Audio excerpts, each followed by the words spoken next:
Nag-unang pasyal ngayong 2026 ang ilan nating kababayan para sulitin ang long holiday break.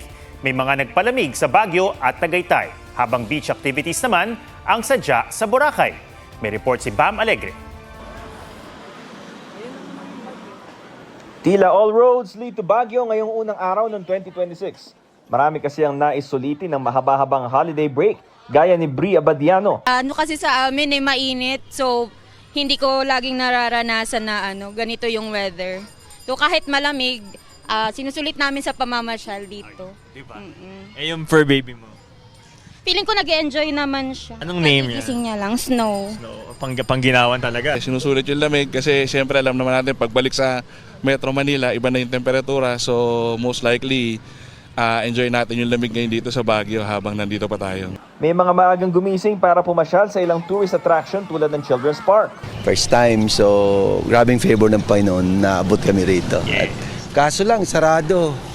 Kaya medyo hindi masyadong nasulit.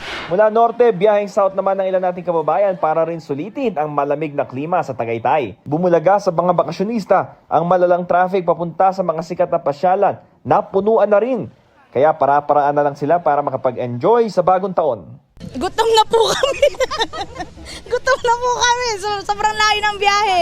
Hindi na po kinaya sa taas. Every year po talaga nagbabakasyon po kami kahit saang pong lugar.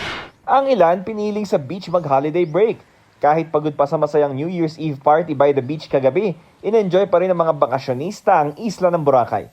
Sa kabila ng makulimlim na panahon, may mga turista pa rin nagtampisaw sa dagat at nag-island hopping. Kahit nga makulimlim, tingnan mo yung dagat natin, maganda pa rin. Hindi rin kinalimutan ng iba magpasalamat sa Panginoon. Unang araw sa bagong taon ay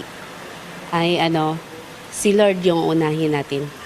Opo, kasi the rest para siya ang mag-guide sa atin the whole year. Bam Alegre nagbabalita para sa GMA Integrated News.